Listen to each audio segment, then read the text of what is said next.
성도들이 자신의 일상 속에 경험하는 깊은 묵상을 가지고 하나님께 나아가고 있습니다. 그 묵상의 일부를 함께 나누고자 합니다. 오늘 서울 시내버스가 파업하면서 서울 도로에 차들이 꽉 들어찼다.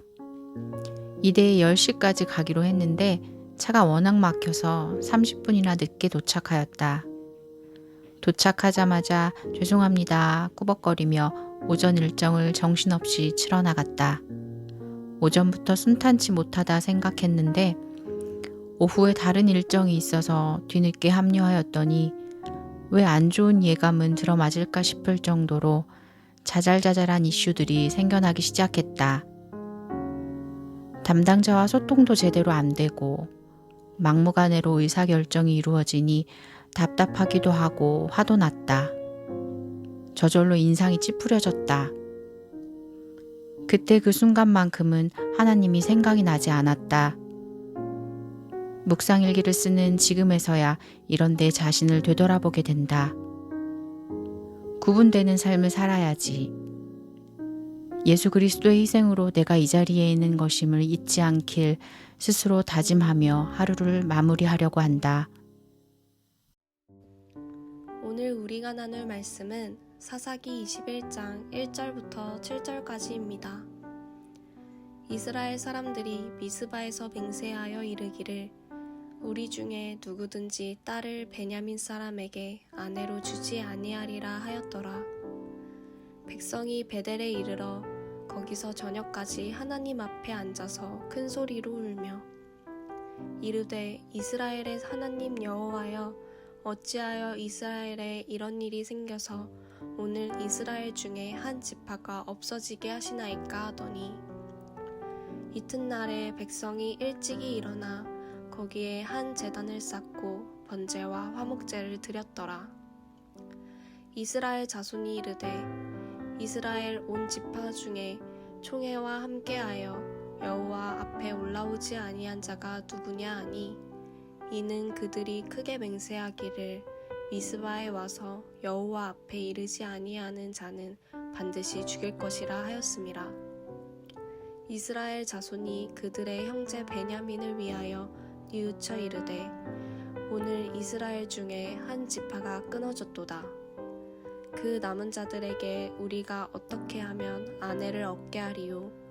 우리가 전에 여호와로 맹세하여 우리의 딸을 그들의 아내로 주지 아니하리라 하였도다. 아멘. 반갑습니다. 오늘 사사기 21장 1절부터 7절까지를 중심으로 신앙이라는 제목의 말씀을 함께 나누겠습니다. 이스라엘 총회는 레위인의 말을 듣고 엄청나게 흥분해 있었습니다. 그들은 스스로가 정의의 편에 서 있다고 느꼈고 반대로 베냐민은 악을 허용할 뿐 아니라 심지어 악과 동조하는 아주 나쁜 사람들이라고 판단했습니다. 그래서 앞뒤 안 가리고 일단 전쟁부터 시작합니다. 그런데 첫 전투에서 이스라엘은 22,000명이 죽는 대패를 당했습니다. 그 후에 2차 전투에서는 18,000명이 죽었습니다. 그들은 모든 명분과 정의가 분명 자신들에게 있다고 여겼지만 이해할 수 없는 연이은 패배로 인해서 깜짝 놀랐습니다. 그래서 하나님께 나아가서 하나님과의 관계를 먼저 점검하기로 했습니다. 사실 그게 아주 잘한 일이었습니다.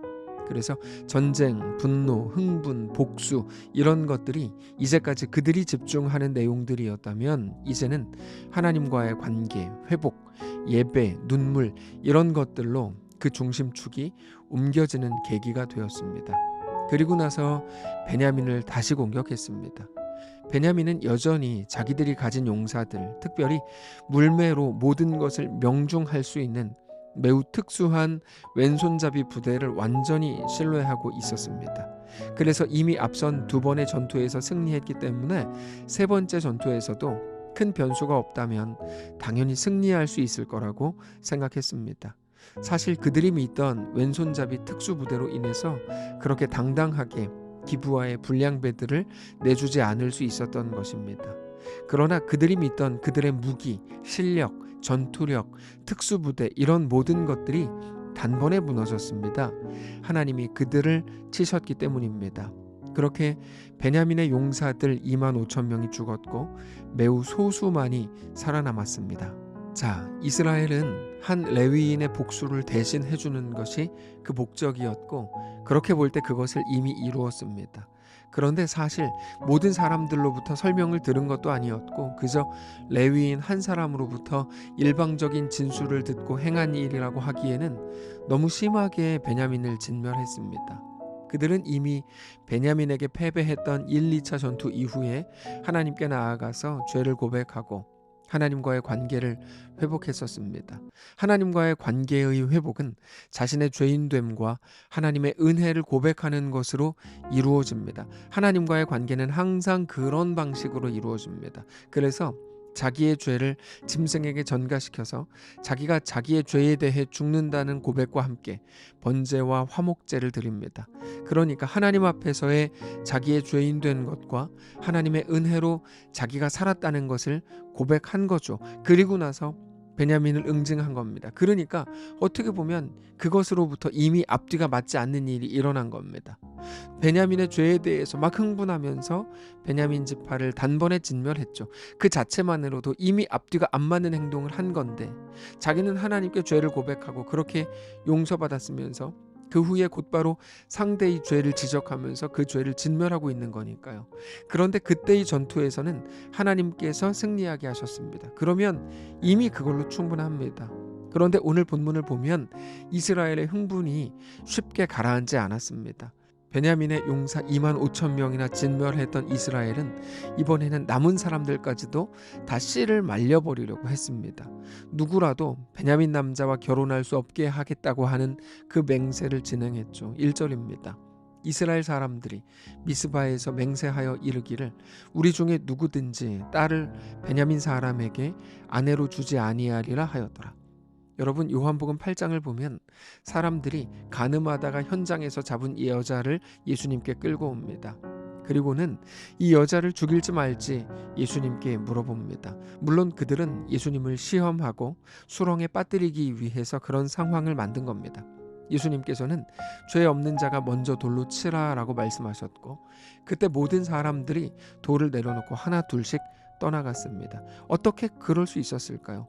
그렇게 흥분된 사람들, 중동 사람들이 어떻게 그렇게 예수님의 말씀 한마디에 돌을 내려놓고 돌아갔을까요? 그건 바로 앞장인 요한복음 7장에 답이 있다고 말씀드렸습니다. 그들은 초막절 행사를 마치고 돌아오는 길이었습니다. 초막절 행사의 마지막에 자기들의 죄를 용서받은 것에 대한 기쁨의 축제가 열립니다. 그렇게 자기가 죄인인 것, 하나님의 은혜가 아니고서는 살 수 없는 사람들이라는 사실을 고백하고 난 직후였기 때문에 예수님께서 죄 없는 자가 먼저 돌로 치라라고 말씀하실 때 누구도 그 여자를 돌로 칠 수 없었던 겁니다. 이스라엘은 하나님 앞에서 자신의 죄인 된 것과 하나님의 은혜로만 살 수 있는 것을 고백하면서 번제와 화목제를 드렸습니다. 그런데 그리고 나서 곧바로 베냐민에 대해 스스로 심판하면서 스스로 심판자가 됐습니다. 자기는 용서받았으면서 다른 사람에 대해서는 심판하고 있는 거죠. 사실상 하나님의 은혜를 모르는 사람들의 모습과도 같은 겁니다. 뿐만 아니라 거기에서 멈추지 않고 이제 베냐민에 대해 더 악랄한 맹세를 행함으로 이제는 어쩌면 돌이킬 수 없는 자리까지 간 겁니다. 그렇게 분노하고 흥분하면서 결정한 그 맹세까지 마치고 나서 다시 그들은 베델로 돌아왔습니다. 베델은 하나님의 언약궤와 대제사장 비느하스가 있는 곳이었습니다. 사실상 그들은 큰 승리를 이루었기 때문에 큰 축제를 하고 감사를 해야 되는 상황이었을 겁니다. 그런데 그들은 베델에 오자마자 엉엉 울기 시작합니다. 승리에 대한 기쁨이나 베냐민을 징벌하고 심판했다고 하는 만족이 아니라 그 순간 그 자리에서 하나님의 마음이 느껴졌기 때문입니다. 여러 가지 감정이 들었을 겁니다. 우리가 뭐를 한 거지? 우리가 왜 그렇게까지 했지? 왜 흥분하고 왜 분노하고 왜 스스로 심판자가 되고 내가 용서받았으면서 왜 하나님 노릇을 거기서 하고 온 거지? 이런 생각을 했을 겁니다. 하나님의 뜻은 이스라엘이 아무리 연약해도 12지파를 통해서 하나님 나라를 이루어 가시는 건데, 그들은 자기들의 정의라는 이름으로 베냐민이라는 한 지파를 완전히 사라지게 할 작정이었던 겁니다. 자기들의 정의와 옳음이라는 이름으로 하나님의 뜻조차 스스로 무너뜨리는 자가 되었다는 사실을 깨달았을 때 어떻게 해야 될지조차 알지 못했을 정도로 큰 슬픔에 빠졌습니다.